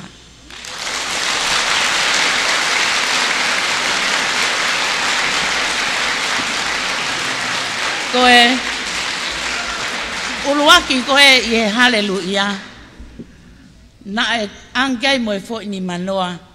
Ka na e mau e he kulupu koe ni e taha koe ni e fo ni manoa aia koe o wha.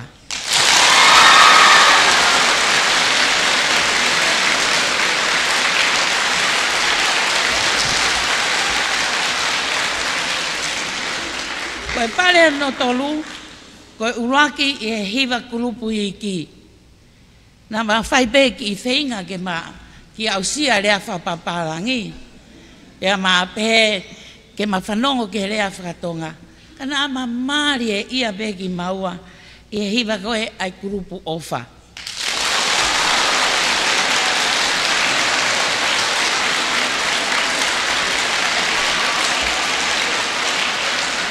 Koe pare hono wha. Koe pare hono wha.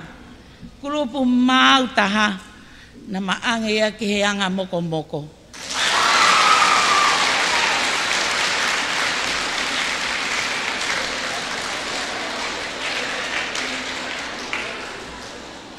Koe whaihiwa lelei taha o e hengi hengi o senturi o whakia ma e whaihiwa o whako se tūtakarohi.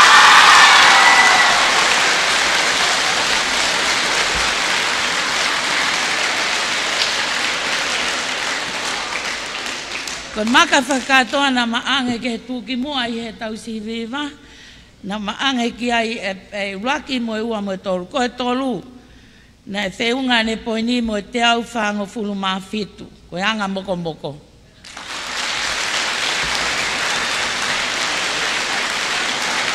Ko hono wā na mau ange, na maange ki ai ke grupu koe ni hono wā e poini koe taha whaawalu koe fie fia.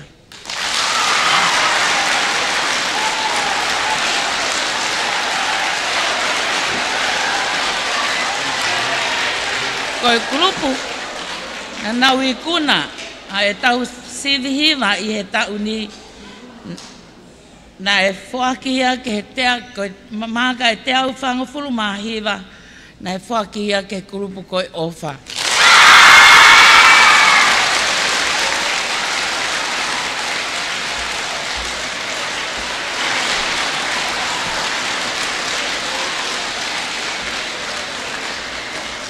Sea, ka mai puri ako, pehe whoki ki e tahine ko Luciane de Luani, ka maa ai presideni ako, ko ngata e ngaia, ko ki i ngāue na mawhai, pe au maa whia opito i he whai o ki i ngāue ni he pongpongin, tu au whai.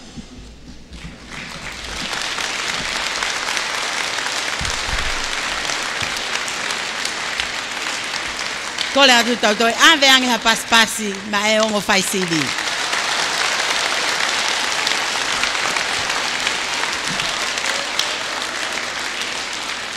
Whawhetai ongo fai sivi i he whakahoko lelei homo whatongi a na e pehepe e mau whakamau i ak mau tolu o hange koe ola ko whakahoko mai e watani.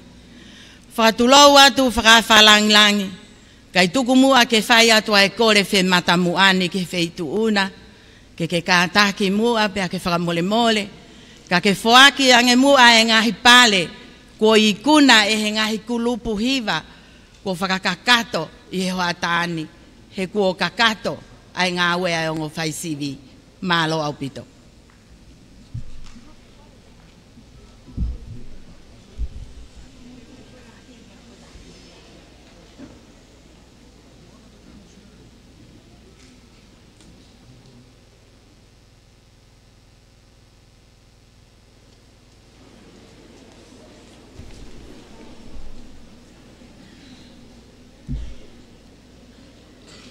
Malo, tau hoko taipe ki he whake ngahi pare o e ngā ue o e ahoni.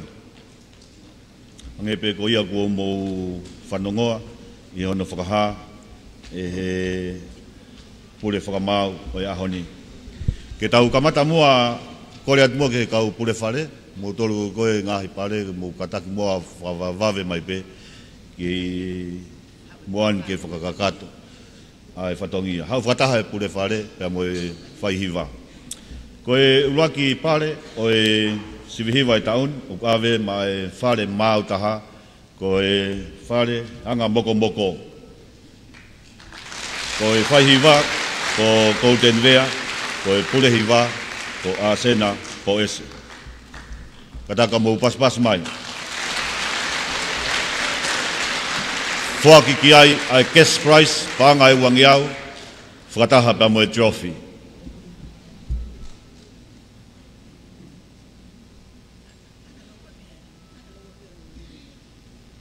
Paspasi mai. Whare mau taha ai.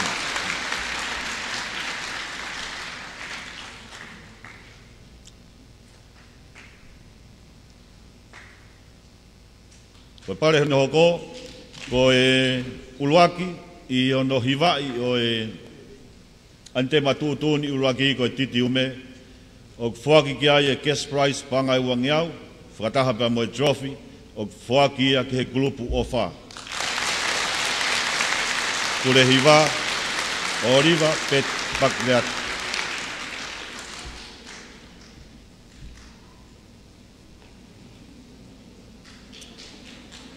Rake mau pas-pas mai.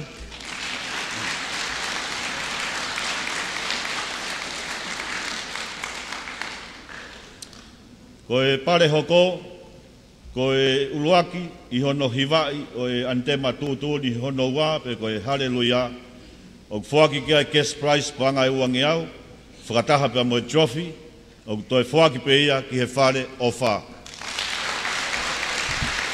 Ko e pure hiwa, o riva, pet, pakleata.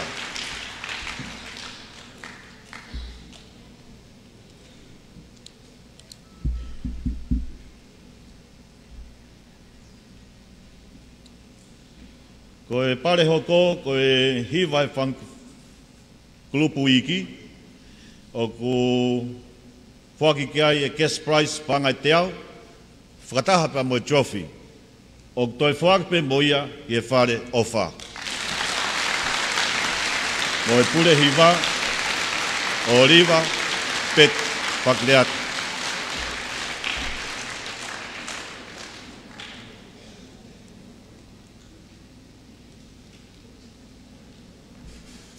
Ko e pare hoko, ko e whaihiwa le leitaha, o whaki ki ai e cash prize pangai ni mangiau, whaki e lineti maas waka, pia me Amerika, o ku whaki ki ai pa mo e trophy, o toi whaki ki ai mo e cash prize pangai wangiau, ko e whaki ai ofa katoa, ka maa sies liri katoa me Inusila, o whaki kotoa eni, ki he whaihiwa ai ofa se piuta kawariki.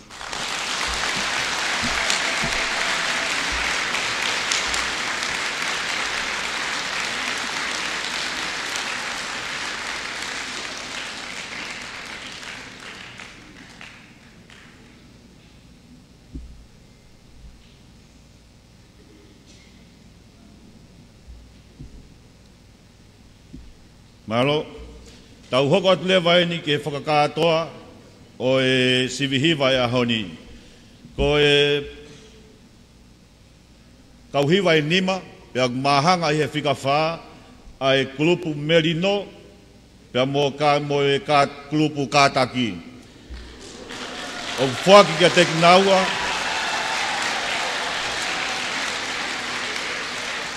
o whaki ki he ongo whare koni, e taki cash prize, pāngai te au, ko e whaki e ona po sinai takala tuitahi. Whaki ki whakataha mo e ngāhi mea ofa pa me he kentini ai kolisi, whaki whakataha mo e pānga e uangi au, ko e cash prize pāngai uangi au, pa me he pure mo e kaunga au e whare tohi o tumotu anga ofa, o whaki ki he klupu merino.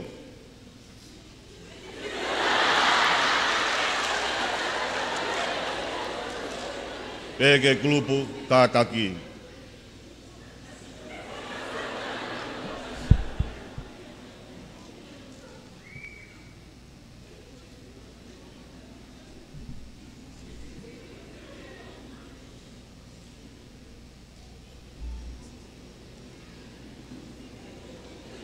Kataka mo utoi paspasi mai.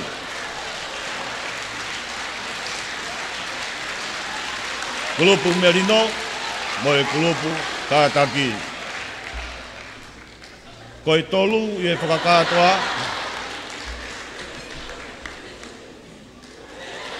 Ko i tolu i e whakakātoa. O whaki kia cash prize panga te au. Ko whaki o na po sina i takala tuitahi. Whaki mo e pare e kentini a korisi. O whaki mo e cash prize panga i wangi au. Pia me i he pure mo i kaunga au e whaletoi o tumotua ngā wha. whakakotoa eni, ma e whare, anga moko moko. Pule hiva, a sena po ese, pea mo e whai hiva ko Golden Vea.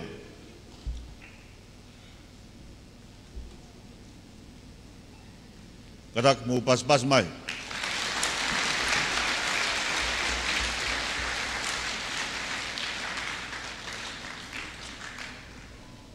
Ko e ua i he whiau sivihiva o e henghengi o Senturi. O whaki kia ke Sprice pangai te au, whaki e o Napo sinai takala tuitahi.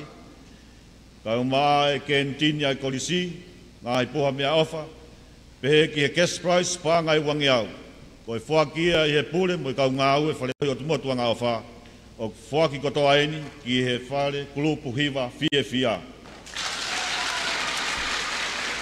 Ko pule hiva ko maata pauli, ka moi whai hiva ko talaheu piflet.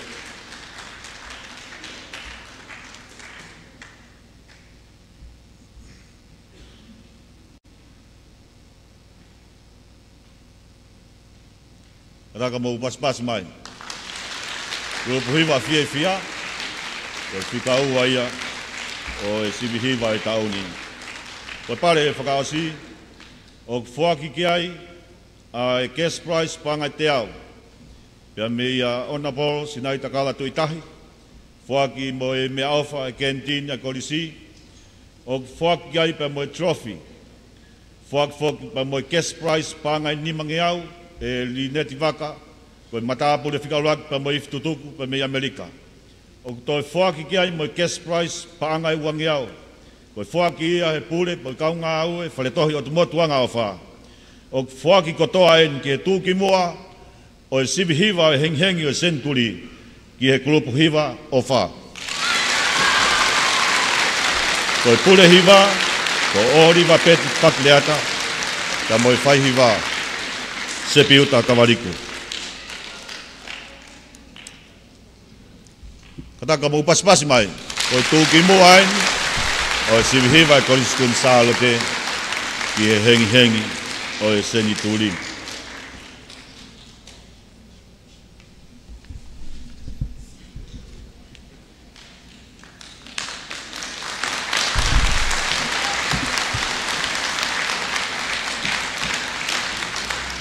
Whawhetai, whawhalangilangi, iho angalelei, ka ke whakakakato, ai whoaki o ngahi ikuna, o ngahi whale na e tuuki mua i he hoa tāni. Tuku mua, ke hoko atu ai pē e tau polo kalama, ai mau kore ai pē ke he wheitu una, ka taki pia ke whakamole mole, ka i tō ange mua ha koloa, o i pule ako, pia mo e koris lolotonga, pia mo e hou eik whakaafe i he hoa tāni, mālo au pito.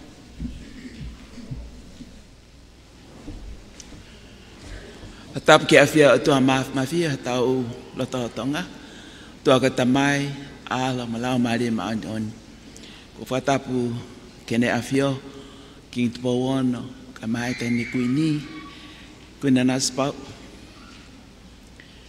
ka kuini tonga ko ngawe mateaki li oa mai kolisko kuinsala te pe fatapu ki fale hau Fonua, o fatapu ki Lady Luciane wafetai lai. Malo mo ai popo, malo mo ai whakakakato, ai si whakaamu, amo e whinga, o whai e pule ako. Kai mai kau konsu tuko to ape i Lota whaleni, kai maak nau tolu ku nau whanonga mai, pe pe whakatek nau tolu ku nau whakakukafi ai whoaki o ngai pare pe mo popo mai ahon. Ko whatapatu ki e pule ako, e whaiwhikau, sela taila kepa, kai maa e tokoni, ko e tiutalahi, whaiwhikau, maa si kau ngawe koto apea e koliskun salo te. Bebe ku fefia ke whatapatu ki heongo whamau o e katoanga o e ahoni. Whamalo lahi at au pito whaiwhikau tu talewa, pepe ka Amelia. Whamalo ko tui tau ape ke kamata ke tau katoa ngai tau tolu tau senturi. Wange koe ko mo wharea mai ko heng ko taun ko heng o senturi. Malo lahi atu ko sutuku. Malo apito i mo tali lele. Pea mo e whai whatongia koen hange ko whakahoko tu talewa kai ko whatongia whaingofua. Kak mau whamalo lahi atu apito. So mo fua ka venga ko ia. Pea mau lawe ipe. Ai whawhia maari hange koe whakarea ko osi omi pe whahinga na nau kau na tole whakamau. Ta tau tof pe mo whakamau. Whamalo lahi atu apito. Mo tolo ko ta pe whamalo atu apito ki e whamawhalarea malo apito e tau kau whatai ahon. Manawa ko e whiwhia lahi ke u whakauka te whamalo. Malo apito mo popo malo apito pe mo whailele tau e tau hiva. Maungo e mau mawhana, maungo e tala katoanga, maungo e mo oni apito pe ko tau ni, ko tau hanga uki. Ai nau tol ko tape ko nau whainga maari e ako he ko skun salo te pia tata fitra te mo tolu mo lotonga i ape ako whatape mo pure ako mo kau ngangawe whaiwhekau mau whiwhia au pito ko hape ha mea te mau ala whai ko hi ko e tau hange ko e rea ko e tau talaka atoanga ko e tau talaka atoanga ko tau whawhetai lai ke o tua ko tau whai ke whakahoifua. Whakahoifua ke o tua, whakahoifua ke tui, whakahoifua ke kakai ko tau pe whanua. Wai ke ngatai ka tau tuku pā. Ko haha mea te tau hangau tuku atu. Ko hi ko e kaha u pa mo senturi honoua o e ako i tongani. O whaampe ke u lawe atu ke whiwhia lahi au pito pe ko haina ne whirina na ko pure ako pe pa ka tāwhaka na ngai taleniti ko e hiwa. Whawhiwhia au pito e ngai whakatutu ko e nukwhai au ni kehe ma mau taimi ko e hiwa i pe mei mua ki mui whakakalasi loa pea kai ke fuu hange ko e aho ni hange pe mo hanga fōwha i mai ai halanga fōo ke fōwai ai sivihiva ai kolisi ai kolisi kunsalo te whawhiwhia au pito te keke tau whanongo i mua atu sivihiva aka hango ante mai ua. Pako ngang ante ma mahino mo maheni. Pa mo e whonuani ka maka kai hiva. Peke siasi. Kak mo hanga o ta e whakawhiwhia ko ea koe nota whawhiwhia au pito eke tonga kotoa pe. Kai ke ngata pe na maheni ki he hiva. Ka koe rea pa mo e whakafotunga hiva. Pa ko whiwhia au pito i he koloa ko ia, mi he whamimui e hiva titiu me, ai pehe oa foki, ai pehe ke e sihova, ko whalala ke te koe, oa foki te ke tuku ke maa, a whetai lahi ke otua. Pa kou tui tau koloa ia i he whekau e titiu me, pa pehe ke whekau e haleluia lahi, ko e haleluia koe o ngongoa pe mo ia i mamani, ea ko e whaka osi ka taramai koe tui a ngai tui mo eike ngai eiki pia ke pule pe mo a koe o tae ngata. Manau, ko tui pe mo uhanga o fōwha i mai he tataki o whai he prea ko kai mai ka ngā we ko toa pe o tau ko ni ai epok fo o ke tau lakat ki ai. Kai ke ngata pe ia he hiwa ma oswato ngai pe ngai mea lahi. Mo whainga ki ai, pa koe lotonga koe ne whainga tae, kai ke lawa ke mo no fo i ako no whmau, whainga hi ngāu e whatongia heni. Ok, lawa pe sivihiva, ne lawa pe ke tuku atuia koe hui mau, o mau whatonga i pe lahi whatongia, ka mau whamalo lahi. Pa koe tui koe kau, koe sutuku, ka maae siasi, tangatai Palestini, ka maae kau, pai whekau, nau whiawhia au pita, o ku lawa lele pe ai polokalama. Mau whatoka ngai pe mo si poa koe po uri koe sisi e taimi. Ngai mea katoa koe ak mo os whatoka ngai pe ma whamalo atu. Whanau, whamalo lahi atu pe ki e kau taha e kolisi tuku e kau ngai mātu a Malo lahi ato mo pou te e fiafik te wakai ke lain de angai me alele tari o mo po ako pa mga whatongia. Ako whampe ke to mai pe fo i whakaukau koen e taha koutui ko a to tape wako ko skunsalo te koe ke ngata pe me ak whekau i malo au pita. Tau talango fua, tau whai ngai me ak whekau tau tol kiai. Ko whampe ke fotu at me koen ke tau toka tau loto pa tau hangai o tonik tau tol ke tau whanongat ke tau whai katoanga koe tau whai kom nani te whakafo itui pa moe o tua.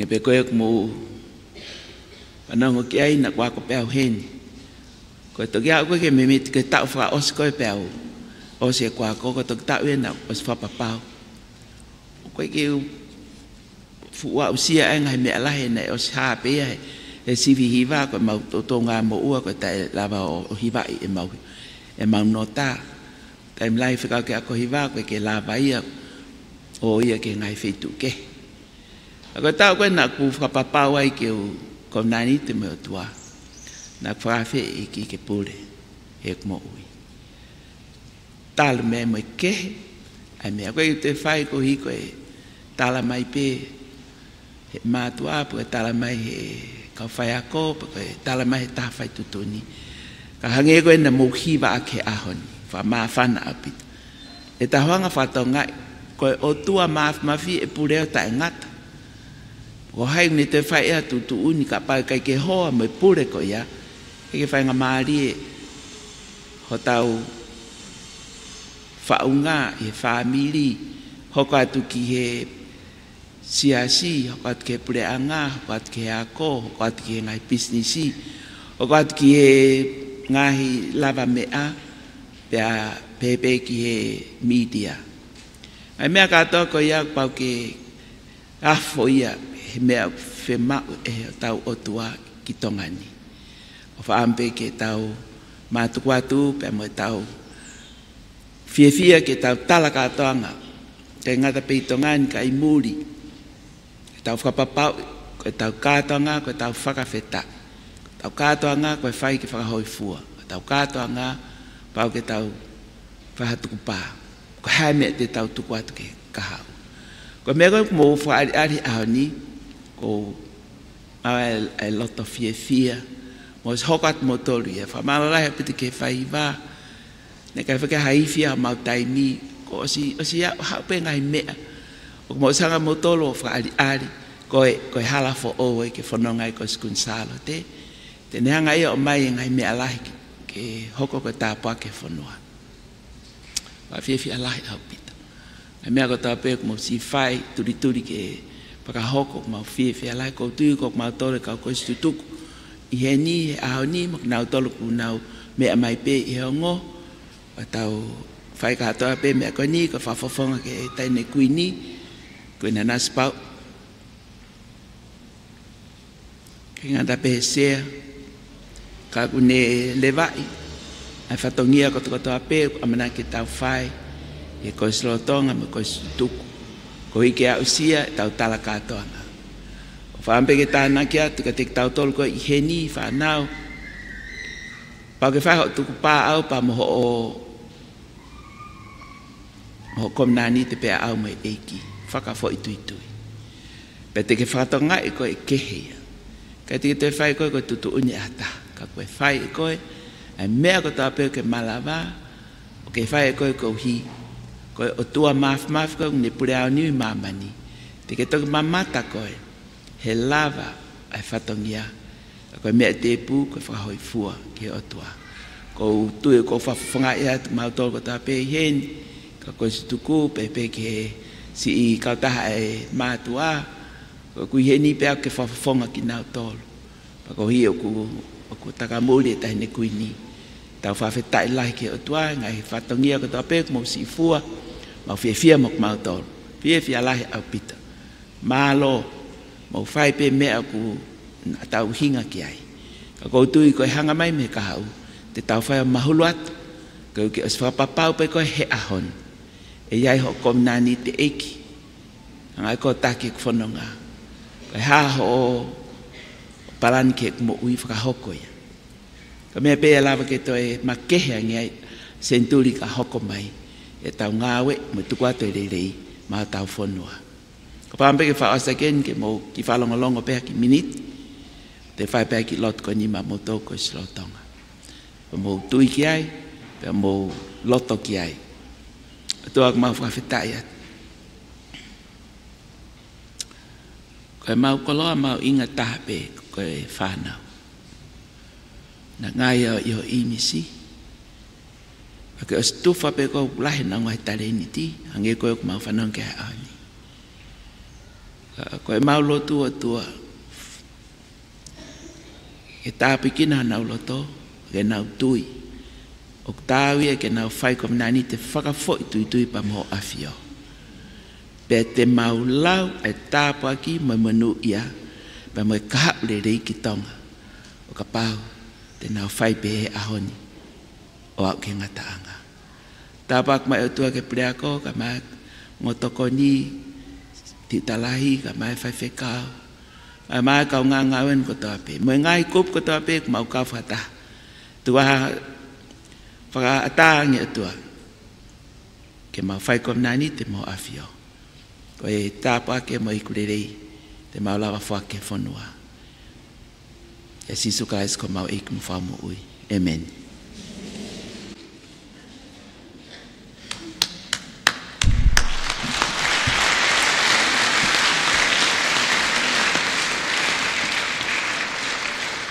Whawheta i whakawhalangilangi. Ai mau koloa e aho koeni. Pea mo i tuko mau tāpua ki. O mau taria e koloa e aho koeni mo i loto whakawhetai. Te mau kumuni ia. Ke whai ake mau whakawhetai. Pea mau whakatawange ke hoko mua o whakatupu hoi fua. Pea whai ai e mau tuku pā. Ke mau taria e iko sisu kalaisi ko mau eiki pea ko mau whakamo ui. Pea ke hiri e mau mo ui he maama koeni. E tohi o mau hingo ai he tohi o e mo ui. O mau hiki me he mate mo e malaia taingata. O lau he vani. Pea mo hono fie fia o taingata. O kou whakawhei ai whaihiwa pule e kolisi. Ke ne kātaki mua. O ne lava mai ke whakatahataha ia e ngahi kau hiwa. Pea kou kōle lewa ki he whaihiwa lelei taha. O hengi hengi o sentuli se piuta kawaliku. Ke ne tataki ai titi ume i he houani. Malo au pito.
Lotongani hiwa whatahataha ai ako lolotonga e tataki e whahiwa lere taha o i ngahi whare se piuta kawariku. Oh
malo mo kata ki o tangu tifiki lalo whanau.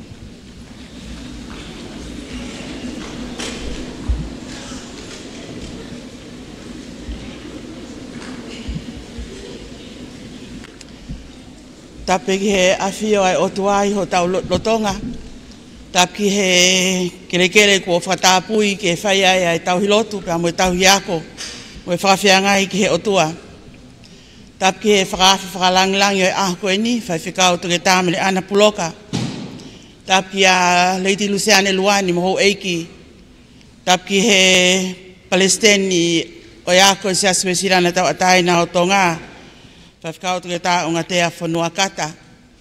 Pea ko kole ke u whamalmalu ai pe mu ai he whatapu ko au whaki e he whatau kei polo kalama ai aho koe ni. Ke ata ke u whakakato atu ai lea whamalo hange ko ia ko wahea mo oku i he polo kalama. Tau tau mua tuko ai whakawhetai he o tua he tau ikuna ai aho koe ni. Ai aho na i kotofa, pea na i whotu kai whakai he o tua mafi. Koe wafe maua ni mau gune o whongi ai nā whaki hopo. Ai la a koulau e a kou i he Collins Queen Salote. Pea tāku ai ai wafe maua ni ma, koe hengi o e Senturi. Pea e tau whakawau ke he whakaosi o e tau koe ni o tau lau, ko ma fōa mai a hono a tā, o ngona i he hiva, i he whaiva, pea i he tala whatongia. Na ka venga aki e Collins Queen Salote he tau koe ni ke whai hofi na ngalo ia. Ke ne whanofo ki tau tolu ki he ka venga o Uluaki Senturi o Collins Queen Salote koe whakawhetai, whakahoi fua mo i tuku pā. Whakawhetai e tau au sia e Senturi, whakahoi fua e tau mo ui i taimi, pea tuku pā ke tui pi ki tai ki i tā niti. Matu ungai ai sivi hiva e tau koe ni, ko hono tohi hawhe unu. Ke la langa hangahi la, ke ne puke mo ui e matangi o e tau whakahistoria o kutoka mei mua. Ai o ngona hono ngahi wā inota, e o ngona i he lotu, i he malanga, mo ngahi po lotu i Saione, mo ngahi turiki o e apini i he wāwhe mā ua ono.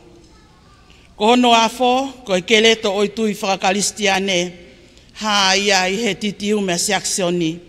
Ko e whakapapau ia o e tui o tua, mo ui, o tua mo ui, mo e wheilau laui, he aho koe ni, ai whakawhetai, o atu ki o tua ai wheilau lau whakawhetai, o whakahasino ia, i he antema ko ia koe haleluia lahi. Ko i kuna e ngā weni koe ofa e o tua, ka koha makamaile pe ia, he kutoe mei mua hangahi makamaile o i tau te Uluaki Senturi. Ka e tau tuusi hifo i he malumalu e sivi hiva wafe maua ni ma o kou whia e whakamalo. Whakamalo ati ho mou kau mai he whanonga pirikimi kua tau whaini. E whakalangilangi kua whai he Palestiniako malolo. Tapu mo i wheitu una koe makamaile koe o tuk whakaholo mai e kau tahine pule ako e kolisi. Ka uku kei tuu, ke tāsiri ai whanonga o tau whai ki i tāneti. Whafofonga e whakamalo ke a Lady Luciane Luani, ko e sea ia e komiti whainga paanga, o ku whai holo e whakatangtangi ko hiko hakoini ke whakahalakalaka ake ai ako, o ku hounga, Lady Luani, ho o mea mai he aho koe ni. Whamalo ke he ongo whakamau, whai whikautu talewa lolohea, ko e sea e komiti hiva e Senturi, a meria hufanga, ko e whai hiva e waheloto, malo e tali e kole, malo e mamahi e hiva. Malo e mate a kii, ai ilo hiva i ho tau punungani, mo e pununga e lotu mo e whanua. Malo e mau whaino hino lelei, mo e whale i ki he aho koe ni. Whamalo foki ki he sea o i ko Sirione, ongo kai ke i heni, ka koe tokoni whakai paanga o pune whai, ke tataki, pia mo mamahi e a ko he Collins Queen Salote. Pamalolo tohonga ke Palestiniako e siasi, malo e manatua e Collins Queen Salote i he mea ono kotoa pe. Malo e lotolahi ke whai folau i he ngahi potutahi muri mo tai iloa, o e mala e ako pea mo e whalala o tua. Pamalo ke kau whaafi kotoa pe kua lava mai, ke kau sea o e ngahi komiti Senturi o teuteu e Senturi.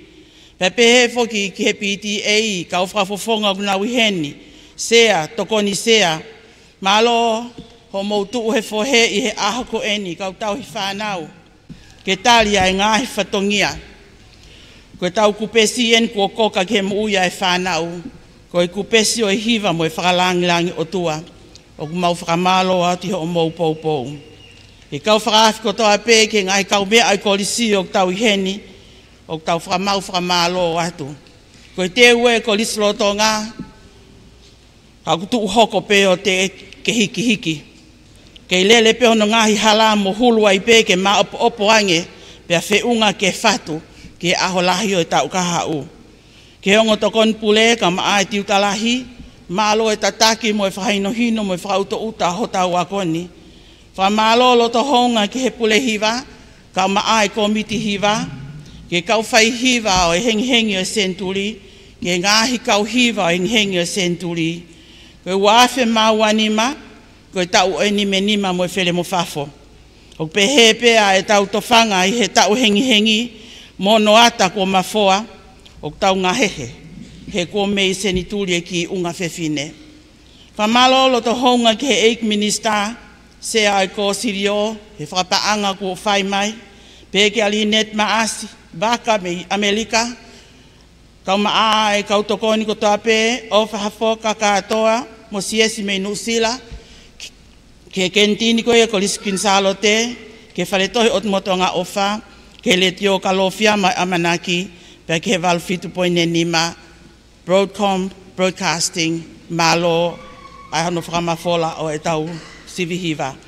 O mau ko le whakamole mole hato no e whatongia e ahako e ni, mau huwhanga he wholofola mesi o e sāpati o kuhanga maina, whakatauangi ke whakaukelesi ha mau matavaivai.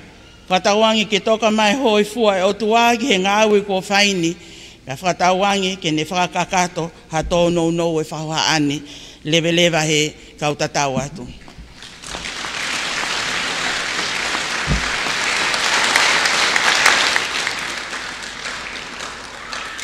Koe tau himi tuku, koe tau hiva tuku, koe haleluia lahi, pia whakawhei ai taki ko ia o e tau komiti hiva, iskeri kawaliku, ke ne kātaki o lava hake, ke ne tatake haleluia lahi, pia whakawhei e taho no kotoa pe, kai lange pe ko nau lava hake o lunga, pia mo mea hake ke tau kau whakataha.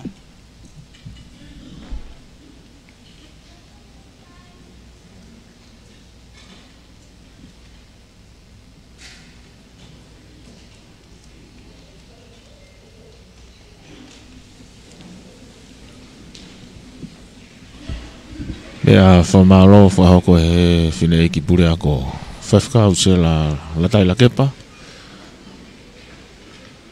Hoko tai peki he hiva whatahataha ka kono hiva I oe antema haleluia.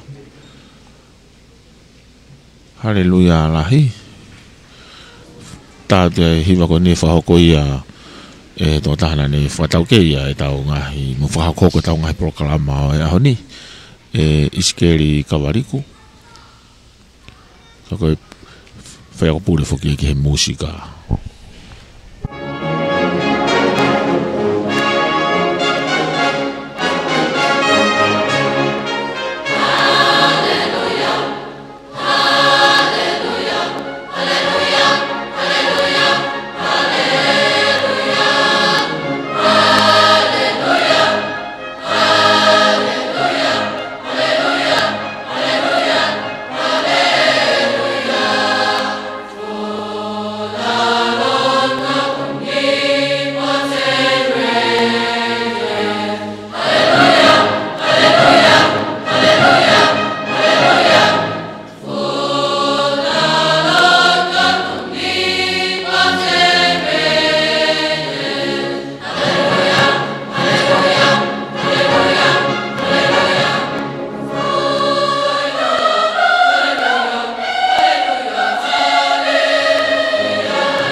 Pea koe ke lesa e ki ko si sukalaisi mo e ofa e toa tamai, whio hea lau maali e maa oni oni, kia te tau tolo ko tāpe, o wana ahiri ka e whai pio tai ngata.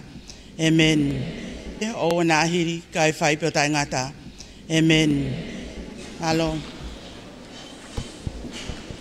Koe lava kakatoia, e whamafola whanga tonu, mo e wau sivihiva ai korisko kun salote ke ta ua fema wanima ka veinga ke fai ho fina ngalo ia hange ko mo mea e mea ngona tu he ngalo ia ai ola o sivihiva a honi famalo ia foki ai ngo famau fafkau malolo tu tale va lolo hea pe foki ki he fai hiva tokoni ameria hufanga ana famau ia hivani ko ola ni o sivi hiva ko ula ki pare ko e foake ke hivana mau tahana ave ke hiva ko na nga moko foake ki he kau hiva i ki he ofa pe foki ki fai hiva re taha ki he ofa foake leva ki he raki antema ai mo antema no wa ai pare ki ai koe ofa. Koe hiva hono, koe ua, koe tolu, na maa uia e he anga moko, ua whakakatoa koe fia. Pe ave he pare uraki, i kuna i he sivihiva tau maa ua fe maa ua ni maa, whakia ke kau hiva ai ofa. Whamalo ia i pia e kau sponsors, aki nau tolu kuna uanga lelei, ka e whaka whanga tonu atu ai ua o sivihiva tau anoa ua ni maa. Pupunga lo se koula mo evangelio ki Nusila, whafufonga wharearea tonga tapu walu, Johnny Great and Taione. Se misisika mo kauta 5 stars group of companies and finances ki havelu loto. Whamalo fo ki wharetohi ot mo tuanga o wha. Ia whakamalo ia e sea, mai ko si lio a kolofo ou.